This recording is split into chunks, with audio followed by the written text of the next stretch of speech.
ప్రదేశాల్లో మహిళల రక్షణ కోసం అయితే చర్యలు తీసుకోవాల్సిన అవసరం మరింతగా ఉంది అధ్యక్ష. రాజకీయాలకు అతీతంగా మహిళల రక్షణ కోసం మాత్రం ప్రభుత్వం దృష్టి పెట్టాల్సిన అవసరం ఉంది అధ్యక్ష. యాక్చువల్ చెప్పాలంటే ఈవెన్ నిన్న అసెంబ్లీలో కూడా టీడీపీ ఎమ్మెల్యేలే చెప్తున్నారు అధ్యక్ష, స్కూల్స్ బయట ఉన్న కిరాణా షాప్స్లో ఇలాంటి దగ్గర కూడా మత్తు పదార్థాలు దొరకడం వలన వాటికి బానిస అయ్యి ఇలాంటి అఘాయిత్యాలు చేస్తూ ఉన్నారు అనేది వాళ్ళు కూడా చెప్తున్నారు అధ్యక్ష. విరివిగా మన రాష్ట్రంలో జరుగుతూ ఉన్నాయి అధ్యక్ష. అయితే అధ్యక్ష, ఇప్పుడు వాళ్ళ పని ప్రదేశాల్లో ఉండేప్పుడు దిశ యాప్ లాంటి యాప్ కనుక ఉండుంటే ఖచ్చితంగా వాళ్ళు రక్షించబడే వాళ్ళు అని మేము నమ్ముతున్నాం అధ్యక్ష. ఇప్పుడు కడియం నర్సరీలో ఒక మహిళకి ఏమైందో మన అందరం చూసాం అధ్యక్ష. పని చేస్తున్న ఆవిడకేమో బయటికి తీసుకెళ్లి అత్యాచారం చేసి హత్య కూడా చేయడం జరిగింది అధ్యక్ష. ఇలాంటి సందర్భాల్లో అలాంటి యాప్ కనుక ఉండుంటే ఉపయోగపడేది అధ్యక్ష. ఈ ప్రభుత్వం అలాంటి అంటే దిశ యాప్ ని కొనసాగించట్లేదు అని మేము అనుకుంటున్నాం అధ్యక్ష. ఒకవేళ ఆ యాప్ ని కొనసాగిస్తారా లేదంటే దానికి సమాంతరంగా ఏదైనా యాప్ ని తీసుకొస్తారా? ఎందుకంటే ఆ యాప్ ఉంటే మాత్రం ఖచ్చితంగా మహిళలకి ఎంతో ఉపయోగపడుతుంది అధ్యక్ష. అందుకు మంత్రి గారు దాని మీద సమాధానం చెప్పాల్సిందిగా అడుగుతున్నాను అధ్యక్ష. అధ్యక్ష, గౌరవ సభ్యురాలు అడిగిన క్వశ్చన్కి అధ్యక్ష, ఈరోజు చూసుకుంటే అధ్యక్ష, నేటి సమాజంలో జనాభా ప్రాతిపదికన కూడా చూసుకున్న పురుషుల కన్నా ఎక్కువగా స్త్రీల సంఖ్య కూడా మనకు కనిపిస్తుంది అధ్యక్ష. ఇటువంటి స్త్రీల సంఖ్య ఎక్కువగా ఉన్న విద్యార్థికులు అయినప్పటికీ కూడా ఎక్కడికైనా బయటకు వెళ్ళి వాళ్ళు ఉద్యోగాలు చేసుకోవాలన్నా, వాళ్ళ పనిలో ముందుకెళ్లాలన్నా, వ్యాపారాలు చేసుకోవాలన్నా కూడా అధ్యక్ష ఎక్కడో ఒక చిన్న ఆటంకం అయితే కనిపిస్తుంది అధ్యక్ష. ఏదో ఒక రకంగా ఎక్కడైనా చిన్న లైంగిక వేధింపులు జరగడం కానీ, వాళ్ళ మీద టార్గెటెడ్గా వాళ్ళని ఇబ్బంది పెట్టడం కానీ, వాళ్ళని హ్యూమిలేట్ చేయడం కానీ, వాళ్ళు ఎదుగుదలని కూడా కొన్ని సందర్భాల్లో సమాజంలో కొంతమంది చూడలేని పరిస్థితులు వాళ్ళని ఇబ్బందులు పెట్టే పరిస్థితులు ఉన్నాయి అధ్యక్ష. దీని నేపథ్యంలో ఇందాకే సభ్యురాలు ఒక మాట చెప్పి రాజకీయాలకు అతీతంగా చూసుకోవాల్సిన బాధ్యత కూడా అందరి మీద ఉంది అధ్యక్ష. కంపల్సరీగా రాజకీయాలకు అతీతంగా చూసుకోవాలని ఒకే ఒక ఉద్దేశంతో ఈరోజు రాష్ట్ర గవర్నమెంట్ కానీ కేంద్ర గవర్నమెంట్ కానీ ఈరోజు దీని మీద ప్రత్యేకమైన దృష్టి కూడా ఏర్పాటు చేయడం జరిగింది అధ్యక్ష. దాంట్లోనే చాలా క్లియర్గా చెప్పాము అధ్యక్ష, మహిళల భద్రత విషయంలో. అంటే ఇప్పుడు మహిళలు ఎక్కడికైతే ఈరోజు మహిళ బయటకు వచ్చి చదువుకొని బయటకు వచ్చి ఉద్యోగం చేయటం వరకు ఒక ఎత్తు అయితే, ఆ ఉద్యోగాన్ని సమర్థవంతంగా నిర్వహించడం, క్షేమంగా మార్నింగ్ బయటకు వెళ్ళి మళ్ళీ ఈవినింగ్ ఇంటికి రావడం వరకు కూడా క్షేమంగా రావడం అనేది ఒక ఎత్తు అయిపోయింది అధ్యక్ష. అంటే వాళ్ళు పనిచేసే ప్రదేశాల్లోనే ఉన్న సిచ్యువేషన్స్ అవునాయండి, వాళ్ళు ఉన్న ప్రదేశాల్లో భద్రత విషయంలో అవునాయండి, వాళ్ళకి ఎక్కడా కూడా ఇబ్బందికరంగా సురక్షితమైన ప్రదేశాల్లో వాళ్ళు ఉద్యోగం కల్పించే బాధ్యత కూడా గవర్నమెంట్ తీసుకోవాలి. ఈరోజు గవర్నమెంట్ కూడా తీసుకుంటుంది అధ్యక్ష. 2013 ఇందాకే చెప్పాను అధ్యక్ష, పోస్ట్ చట్టం ప్రకారం అధ్యక్ష అంతర్గత కమిటీలు అదేవిధంగా లోకల్ కమిటీలు కూడా ఏర్పాటు చేసుకోవడం జరుగుతుంది అధ్యక్ష. దీని మీద అవగాహన కూడా పెంచాలి అధ్యక్ష. ఎందుకంటే పర్టికులర్ గా చెప్తున్నాను, చాలా మందికి ఈ విషయంలో తెలియదు అధ్యక్ష. ముఖ్యంగా ఆడపిల్లలు బయటకు వచ్చి ఉద్యోగాలు చేస్తుంటేనే రకరకాలుగా మాటలు పడే పరిస్థితుల్లో తీరా ఉద్యోగానికి వెళ్ళిన తర్వాత కూడా అక్కడ వాళ్ళు పడే వేధింపుల గురించి బయటికి చెప్పుకోలేక, దీన్ని అన్నింటినీ కూడా పోలీస్ డిపార్ట్మెంట్ వాళ్ళకి వెళ్ళి చెప్పుకోలేక, పోలీస్ స్టేషన్కి వెళ్తే ఏదో కొంచెం ఇబ్బంది పడే పరిస్థితులు, ఇలాంటి సిచ్యువేషన్స్ లో వాళ్ళు ఎవరు కూడా బయటపడే పరిస్థితులు కనిపించట్లే.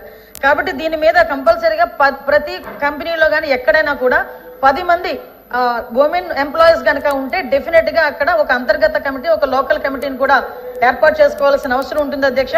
దానికి కూడా సభ్యుల కింద అందులోని బాగా చదువుకున్న ఒక ఎంప్లాయీని చైర్మన్ కింద ఏర్పాటు చేసుకోవడం, అదేవిధంగా ఎన్జిఓస్ ని ఇందులో ఇన్వాల్వ్ చేయడం, ఒక లీగల్ టీమ్ ని కూడా అంటే లీగల్ గా కొంచెం అవగాహన ఉన్న వాళ్ళు అందులో కమిటీల కింద ఏర్పాటు చేసుకోవడం, ఒక కమిటీ అధ్యక్ష అంతర్గత కమిటీ, అదేవిధంగా లోకల్ కమిటీలో కూడా అధ్యక్ష ఎవరైతే కంపెనీల్లో పనిచేస్తున్నారో ఆ కంపెనీ ఓనర్ ఒకరిని నామినేట్ చేయొచ్చు అధ్యక్ష. ఈ రకంగా అక్కడ కమిటీలు ఏర్పాటు చేసుకోవడం. ఇంకొకటి ఏంటంటే, ఎవరైనా మా మీద లైంగిక వేధింపులు జరిగినాయి, మమ్మల్ని ఇబ్బంది పెడుతున్నారు అన్న విషయాన్ని ఎవరైనా వచ్చి కంప్లైంట్ చేస్తే కంప్లైంట్ వాళ్ళు ఇచ్చిన తర్వాత కౌన్సిలింగ్ నిర్వహిస్తారు అధ్యక్ష.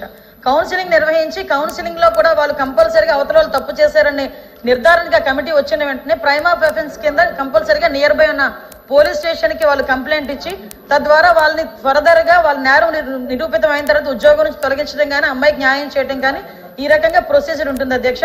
దీని మీద ప్రత్యేకంగా నోడల్ అధికారి కింద కలెక్టర్లను కూడా ఏర్పాటు చేయడం జరిగింది అధ్యక్ష. దీనిలో ఎన్జిఓస్ కానీ అదేవిధంగా పోలీస్ డిపార్ట్మెంట్ వాళ్ళు కానీ ఎక్కువగా దీనికి women and child welfare department కి సంబంధించి ఎక్కువగా బాధ్యత తీసుకునే పరిస్థితులు కూడా ఇందులో ఉన్నాయి అధ్యక్ష.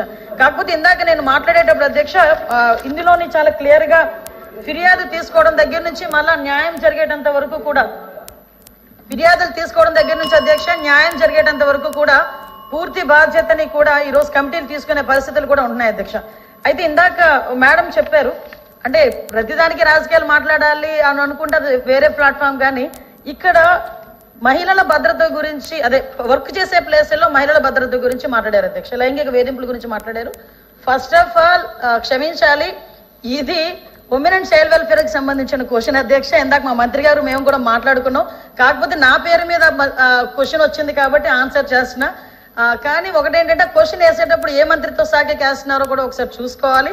రెండోది కూడా క్వశ్చన్ కి సంబంధించిన క్వశ్చన్స్ మళ్ళీ అడిగితే బాగుండేది. నిన్న అసెంబ్లీలో జరిగింది మహిళల మీద వేధింపులు, డ్రగ్స్ గాంజా విషయం గురించి మాట్లాడారు అధ్యక్ష. నన్ను క్వశ్చన్ డ్రగ్స్ గాంజాయి గురించి మాట్లాడినప్పుడు గౌరవ సభ్యులు చెప్పిన దానికి నేను అసెంబ్లీలో సమాధానం చెప్పాను అధ్యక్ష. దానికి సంబంధించి క్వశ్చన్ అడిగితే డెఫినెట్ గా ఇక్కడ కూడా సమాధానం చెప్పే స్థాయి మాకు ఉంది అధ్యక్ష. అందులో ఎక్కడ కూడా వెనుకడిగే ప్రసక్తి లేదు. నెక్స్ట్ అడిగారు కాబట్టి కూడా చెప్తున్నాను అధ్యక్ష, దిశ యాప్ గురించి. అసలు అమ్మా మీరేమనుకోవద్దు, మనం అందరం కూడా మహిళలమే. ఒక్కసారి గుండెల మీద చేసుకొని మాట్లాడుకుందాం. దిశ చట్టం అనేది చట్టబద్ధత అయిందా? ఒక్కసారి మీరు ఆలోచించుకోండి. నేనేమి రాజకీయాలు మాట్లాడలే, మీరు రాజకీయాల్లో ఉన్నారు, నేను రాజకీయాల్లో ఉన్నాను. మీరు ఒక మహిళ, నేను ఒక మహిళే. మీరు మహిళల గురించి పోరాడుతున్నారు, నేను మహిళల గురించి పోరాడుతున్నాను. మన గుండెల మీద చేసుకొని మాట్లాడుకుందాం. దిశ చట్టం అనేది చట్టబద్ధత కల్పించారా? దిశ పోలీస్ స్టేషన్ ఏర్పాటు చేశారు, దిశ యాప్ ఏర్పాటు చేశారు, కాదని చెప్పట్లే. మీరు ఏదైతే దిశ యాప్ వల్ల ఫలానా కడియంలోని ఒక మహిళ హత్య చేయబడింది, అది జరిగేదా అని అడిగారు కదా. దయచేసి నాకు అవకాశం ఇవ్వండి. నిజంగా దిశ యాప్ ద్వారా లాస్ట్ లెక్కలు తీద్దాం.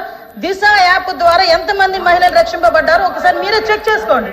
ఆ దిశ యాప్ లో ఎటువంటి శానిటీ లేదు కాబట్టి ఈ రోజు ఆ దిశ యాప్ ని కూడా మేము పక్కన పెట్టి కొత్తగా శక్తి యాప్ అని తీసుకొచ్చి, ఆ యాప్ కూడా నెట్వర్క్లు పనిచేయని చోట కూడా మహిళ ఇబ్బంది పడితే ఇమీడియట్ గా యాప్ ద్వారా నియర్ బై పోలీస్ స్టేషన్ కి ఇన్ఫార్మ్ చేయడానికి రూపొందించేటట్టుగా ఈరోజు శక్తి యాప్ ని మేము ఏర్పాటు చేస్తున్నాం. అది ఉమెన్స్ డే రోజు గౌరవ ముఖ్యమంత్రి గారు కూడా శక్తి యాప్ ను కూడా ప్రారంభోత్సవం చేయబోతున్నారని చెప్పడానికి నేను గర్వపడుతున్నాను. నేను నిజంగా పని చేయని వాటి చోట పక్కన పెట్టండి, పని చేసే వాటిని మీరు ఎంకరేజ్ చేయాల్సిన అవసరం ఉంది. లేని దిశా చట్టాన్ని తీసుకొచ్చి 5 సంవత్సరాలు దిశా చట్టం, దిశా చట్టం, దిశా చట్టం, దిశా పోలీస్ స్టేషన్, దిశా డిఎస్పీ, దిశా ద్వారా మేము కంప్లైంట్ ఫ్లోట్ చేసాం. రమ్మనండి ఒక్కసారి దిశా పోలీస్ స్టేషన్ లోనే దిశా కంప్లైంట్లు ఇచ్చిన వాళ్ళు ఏ చట్టం మీద కంప్లైంట్ ఇచ్చారో అటువంటి పరిస్థితుల్లోనే ఈ రోజు దిశ యాప్ గురించి మీరు మాట్లాడుతున్నారు. ఈ రోజు మహిళల భద్రత విషయంలో కట్టుదిట్టమైన చర్యలు మేము తీసుకుంటున్నాం. మహిళల భద్రత విషయంలో మేము కమిట్మెంట్ అయి ఉన్నాం. మహిళల భద్రత విషయంలో ఈ రోజు ఉమెన్ సేఫ్టీ వింగ్ ని కూడా ఏర్పాటు చేయడానికి గౌరవ చంద్రబాబు నాయుడు గారు ముందుకు వచ్చారు. ఏ రాష్ట్రంలోని కూడా ఈ రోజు వరకు కూడా మహిళలకి సంబంధించి ఈ రోజు గంజాయి నిర్మూలించడానికి గంజాయికి సపరేట్ గా ఒక ఈగల్ అని చెప్పి ఒక టాస్క్ ఫోర్స్ సిద్ధం చేశాం. ఈ రోజు ఉమెన్ సేఫ్టీకి కూడా, ఉమెన్ అండ్ చైల్డ్ సేఫ్టీకి సెపరేట్ వింగ్ ని ఏర్పాటు చేసుకుని ఒక ఐజీ ర్యాంకర్ స్థాయి ఒక పోలీస్ అధికారిని కూడా నియమించి సెపరేట్ గా వింగ్ ని ఈ రోజు మేము ముందుకు తీసుకెళ్లే పరిస్థితి కూడా కనిపిస్తుంది. దయచేసి వాస్తవాలు గ్రహిద్దాం. మహిళలుగా మనందరం ఉన్నాం. ఇక్కడ చాలా మంది మహిళల పక్షపాతం మీరే అంటారు. మహిళలు ఓట్లతో గెలిచిన వాళ్ళమే ఇక్కడ ఉన్న వాళ్ళు చాలా మంది. మీరు మహిళల భద్రత విషయంలో అబద్ధాలు, సత్యదూరాలు మాట్లాడకూడదని ప్రత్యేకంగా మిమ్మల్ని కోరుకుంటూ మహిళల భద్రత విషయంలో మరొకసారి చెప్పిన అధ్యక్ష మేము చిత్తశుద్ధితో ఉన్నాం. ముందే చెప్పాను, రాజకీయాలకు అతీతంగా ఆగండి అమ్మా. రాజకీయాలకు అతీతంగా మహిళల రక్షణ కోసం మనం మాట్లాడుకుందామని చెప్పాను అధ్యక్ష.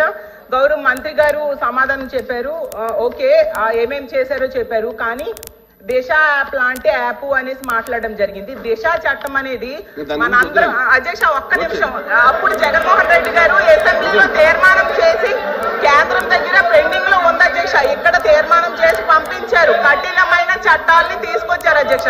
దిశ యాప్ వాళ్ళు కూడా వాళ్ళ రికార్డ్స్ లో ఉంటాయి కదండి అధ్యక్ష, తీయమనండి అధ్యక్ష. ఎంత మంది మహిళలు ఫోన్ చేశారు.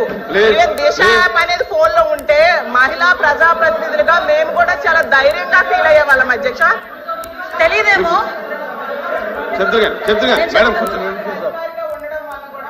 మహిళలు చాలా ధైర్యంగా వెళ్ళి కంప్లైంట్ ఇచ్చేవారు అధ్యక్ష. నేను కళ్ళతో ప్రత్యక్షంగా చూశాను.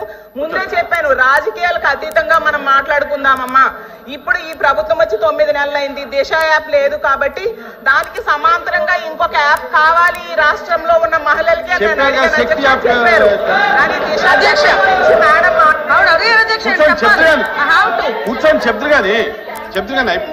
రాష్ట్రం నుంచి అనుమతి పొంది కేంద్రం దగ్గర పెండింగ్ ఉంది అధ్యక్ష. వాళ్ళు కూడా కేంద్రంతో ఎలియన్స్ లో ఉన్నారు కాబట్టి ఆ చట్టం కూర్చోండి కూర్చోండి 1 మినిట్ ఏసు రత్నం గారు కూర్చో